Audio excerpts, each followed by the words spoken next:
Sudah ada kejelasannya dari dulu, adat sudah menegaskan bahwa pusako tinggi tidak boleh dialih sepihak. Itu fondasi pertama ya. Kemudian negara juga mengatur melalui Undang-Undang Pokok Agraria Nomor 5 Tahun 1960 mengakui bahwa hukum agraria di Indonesia bersumber dari hukum adat. Artinya, tanah wilayah kita diakui keberadaannya secara resmi. Lalu ada juga peraturan pemerintah nomor 24 tahun 1997 yang menyatakan tanah wilayah bukan objek pendaftaran hak milik pribadi.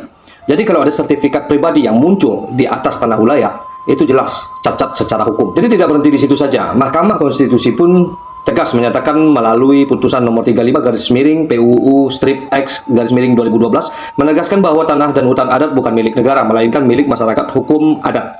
Dan yang terbaru, Perda Sumatera Barat nomor 7 tahun 2023 hadir khusus untuk melindungi tanah wilayah ini. Perda ini mengatur pengakuan, perlindungan, dan pengelolaan tanah wilayah, serta melarang jual beli tanpa persetujuan penuh dari otoritas adat. Halo bro, assalamualaikum warahmatullahi wabarakatuh. Kembali lagi dengan saya Dafan Mulifa di Mulifa Channel. Tanah wilayah di sebuah nagari di Minang bukan sekadar hamparan bumi. Ia adalah cerita panjang yang ditulis oleh nenek moyang kita dengan keringat, doa, dan perjuangan. Setiap jengkalnya menyimpan jejak langkah generasi terdahulu, menjadi saksi bisu tumbuh kembangnya anak cucu Minangkabau. Namun, pernahkah Sana bertanya dalam hati, apa jadinya bila tanah wilayah perlahan-lahan hilang lalu menjadi tanah pribadi yang digenggam oleh orang lain?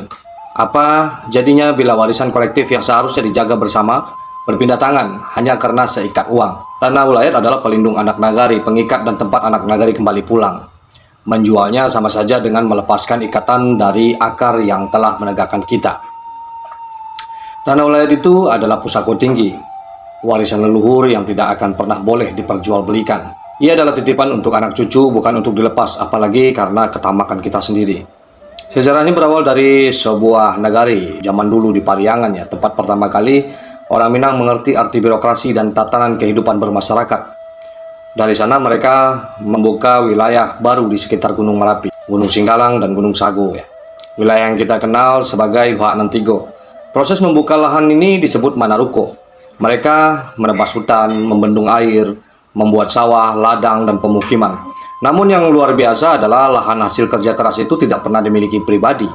Nenek moyang kita terdahulu berpikir jauh ke depan. Jadi tanah itu diwariskan secara komunal untuk kepentingan bersama untuk anak cucu. Nah, tanah wilayah diwariskan sebagai pusako tinggi melalui garis keturunan suku yang bermuara pada suku ibu. Pengelolaannya diamanatkan kepada nenek mama dan penghulu kaum serta kerapatan adat dalam negari masing-masing. Itu bukan untuk dimiliki secara pribadi, melainkan untuk dijaga bersama. Tanah wilayah bisa menjadi sumber ekonomi, sawah yang subur, ladang yang hijau, hutan yang memberi kehidupan pada kaum dan masyarakat. Bagi masyarakat Minangkabau, tanah wilayah adalah simbol identitas, status sosial, kebersamaan, dan sumber kehidupan.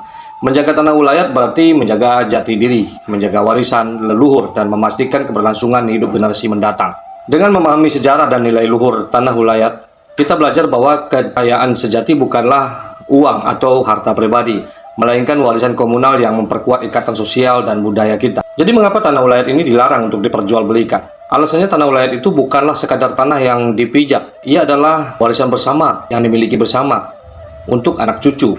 Karena itu tanah wilayah mutlak tidak boleh dijual. Adat kita sudah menegaskan loh dengan pepatah dijual indak dimakan Bali, digadai indak dimakan sando.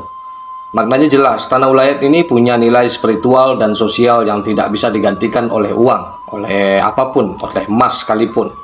Uang bisa habis, tapi tanah yang hilang berarti hilangnya ruang hidup untuk selamanya. Jika tanah wilayah dijual akibatnya sangat berat. Akibatnya itu persaudaraan bisa terpecah karena konflik sosial, adat bisa runtuh, budaya tercerai-berai, generasi mendatang akan kehilangan sumber ekonomi dan identitas budayanya. Mereka bisa menjadi asing di tanah kelahiran nenek moyangnya sendiri. Jadi tanah wilayah itu bukan sekedar hanya aset, ia adalah akar identitas masyarakat nagari, simbol kebersamaan, dan sumber kehidupan.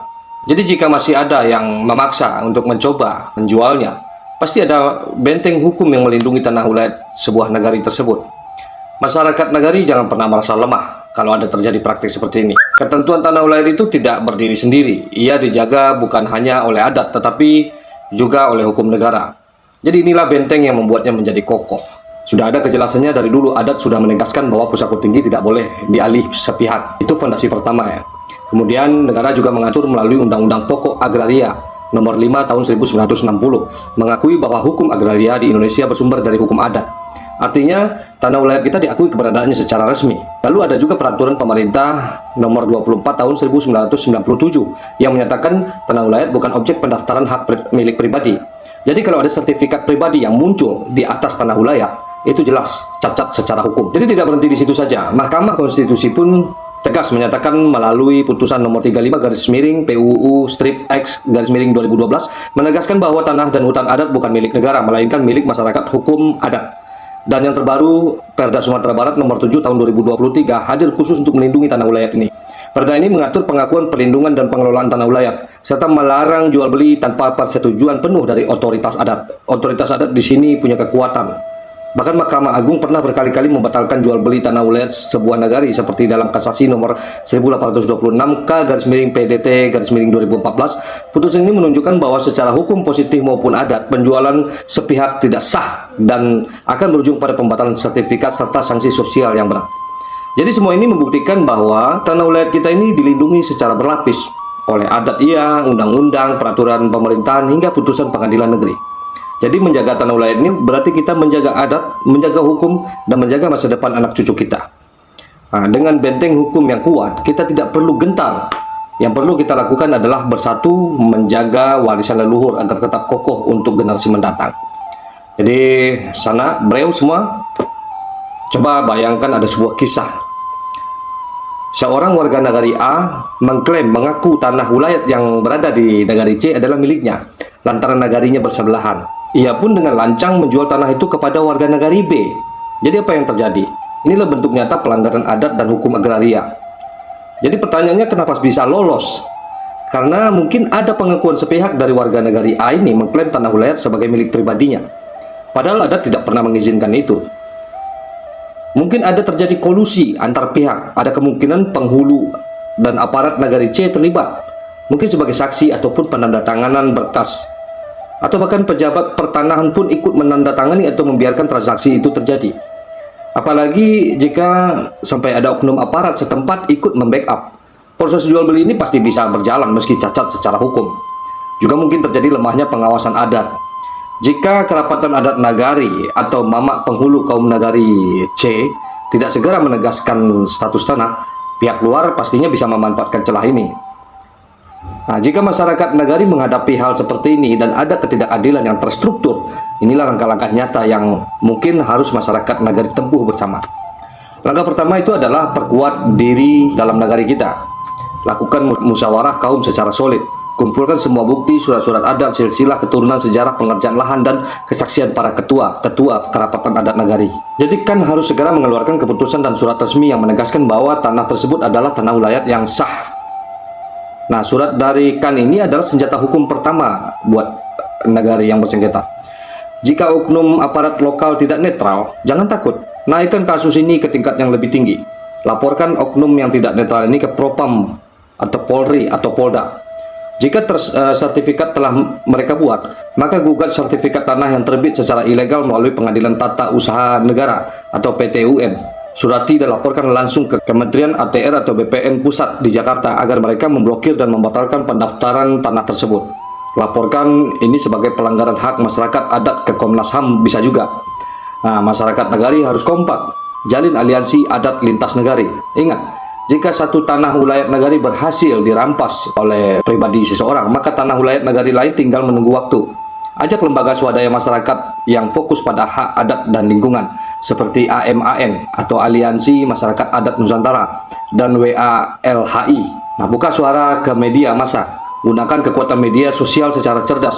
Biarkan seluruh nagari tahu bahwa ada ketidakadilan sedang terjadi di nagari. Nah, tekanan publik yang luas akan membuat oknum-oknum yang menyalahgunakan wewenangnya ini menjadi gemetar dan berpikir 1000 kali untuk melanjutkan aksi ilegal mereka. Dalam berjuang, jangan pernah kita itu sebagai warga nagari memicu benturan fisik atau kekerasan antar nagari. Mengapa? Karena kekerasan adalah jebakan yang diinginkan oleh musuh untuk mengkriminalisasi perjuangan masyarakat nagari yang menjadi korban ini. Kita ini adalah masyarakat yang beradab, yang memegang teguh prinsip adat bersandi syarak, syarak bersandi kitabullah. Jadi lawanlah mereka dengan kecerdasan, dengan hukum yang sah, dan dengan persatuan yang tidak bisa dipatahkan. Perjuangan menjaga adat tanah wilayah bukan sekadar perjuangan mempertahankan sejengkal tanah. Ini adalah perjuangan mempertahankan harga diri, Ini adalah perjuangan memastikan anak cucu kelak masih bisa berkata dengan bangga, inilah tanahku, airku, inilah negariku, dan inilah tanah pusako dari nenek moyangku. Jadi nggak usah gentar masalah ini ya. Menghadapi rintangan jangan mundur hanya karena lawan terlihat kuat, berduit, dan di backup oleh kekuasaan.